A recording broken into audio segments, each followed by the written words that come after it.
back. Now please recognize the gentlelady from Texas, Congresswoman Crockett, for 5 minutes. Thank you so much, Mr. Chairman.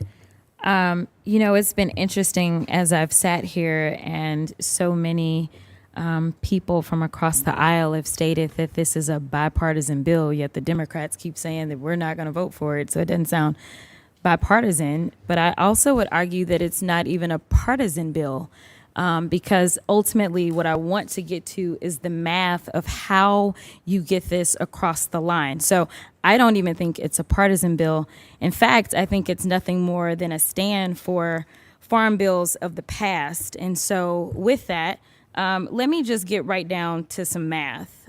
There's something in this bill that I think if you ask every member of this committee, that they can say, you know what, I agree with that one part. Someone can find something. But that's not the definition of bipartisanship. Bipartisanship means that we are looking at making sure that those things that are at the core of who we are, and when we say things like we're fighting for SNAP benefits, I do want to be clear that me fighting for SNAP benefits isn't about my district. I mean, obviously it is, but at the end of the day, so many members have said, my district, my district, my district, my district, my district. When we write a farm bill, it is for everyone in the United States of America. And just to clarify, when it comes to SNAP benefits specifically, rural America uses more SNAP benefits than urban America. And right now, I serve an urban district.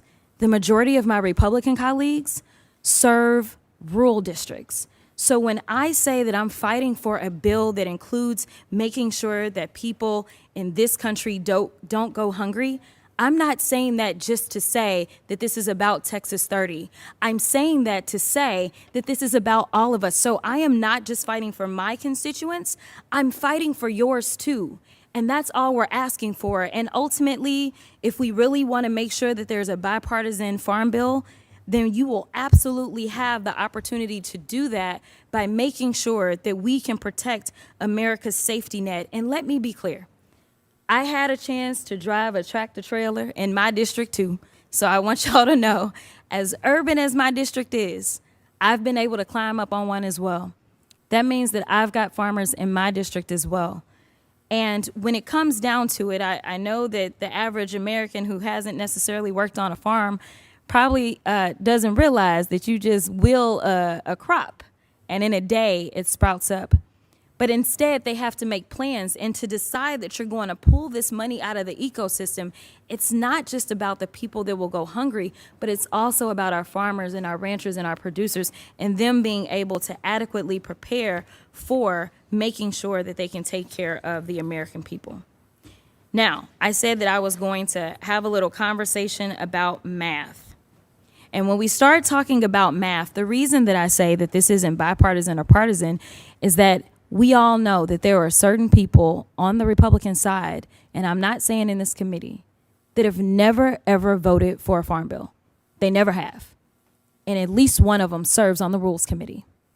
Now, if we look at just this term, and I'm a freshman, if we think about the math, every single bill that we've had to put up on suspension, we know that that takes 2/3. If we can't even get the Democrats on this committee to support this bill out of committee, this bill doesn't even make it to the point that you can say, listen, we passed a bill out of the House, Senate, now come to the table.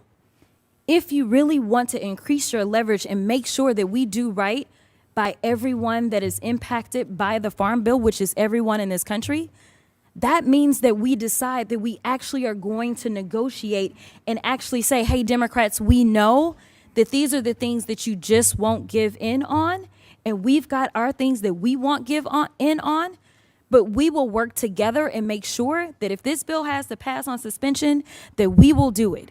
You will get 2/3. And honestly, every single thing that we've been successful for thus far in this session, the 2/3 has been supported by the Democrats. The Democrats have held it down and made sure that it got done and made sure that those pieces of legislation, those important pieces of legislation, whether it was foreign affairs or otherwise, that it got to the Senate and that it was taken care of.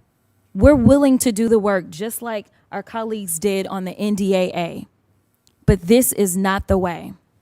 Thank you. I'll yield.